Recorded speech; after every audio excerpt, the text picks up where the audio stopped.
Hi there, it's Jim here, out on a walk in the woods. I just came to a local woodland today and spending the day amongst the trees. It's really quite lovely. It's a cold, frosty day, but we kind of love it.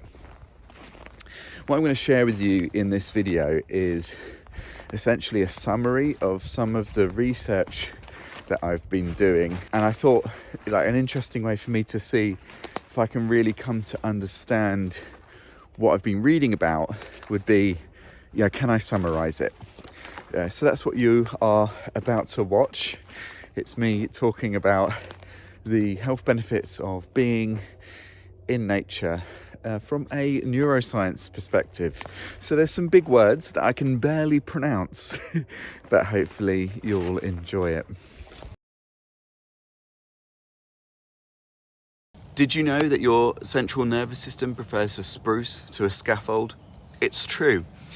They, by which I mean a bunch of scientists, have only gone and tested it by firing an infrared beam into people's heads to get a read on how much blood is pumping around the prefrontal cortex.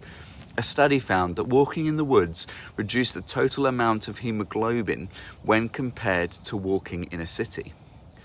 What does that increase and decreased blood flow mean in real terms? It means cities stress people out and forests chill people out. Your prefrontal cortex is being massively overstimulated in urban areas and it's constantly being activated. But the woods, much less busy mind activity. It's calm in there, in your brain I mean. If your brain is calm, you are calm. We know this is true intuitively, but now you know there's a mechanism involved. When your prefrontal cortex is on overdrive, stress follows. This study even isolated different stimuli to see if the calming effect still held, and it turns out that yes, it did. Even just the smell of wood had a calming effect. But of course, it's the full sights, sounds, and smells of the actual forest that has the most effect.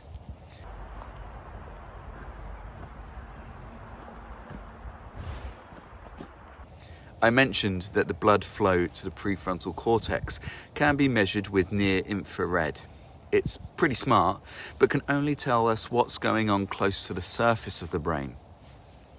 So, to see what's going on deeper within, we need a different method. Functional magnetic resonance imaging, or fMRI for short, is that method. fMRI is able to peek deeper into the prefrontal cortex and at much higher resolution. It's able to isolate a specific bit called the subgenual PFC, which gets involved when we're engaged in self-reflection or ruminating. It turns out that the subgenual PFC is really active when we're sad or experiencing depression. It even starts firing off messages to different parts of the brain to say, hey, let's freak out.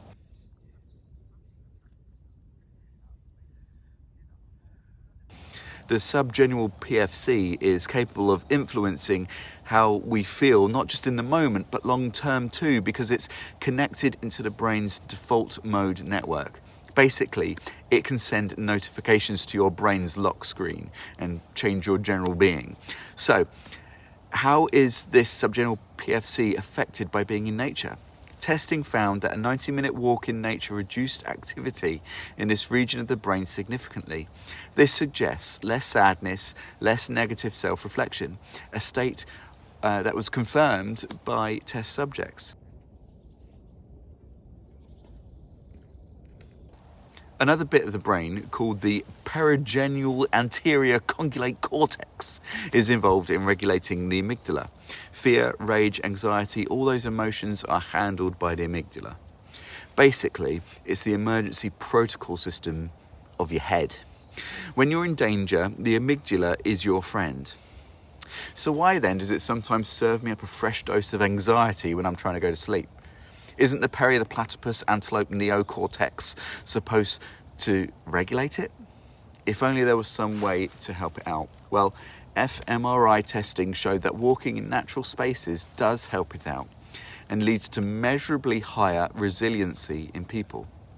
Studies have even shown that growing up in urban areas can be linked with higher levels of chronic stress because of the hyperactivation of these areas of the brain. that we've been talking about. So, it turns out that getting out in nature isn't only fun, and it's not only good exercise for your body, but it's also good for your brain. We kind of already knew that, right? I mean, being in nature feels good. And from your brain perspective, at least, that's why.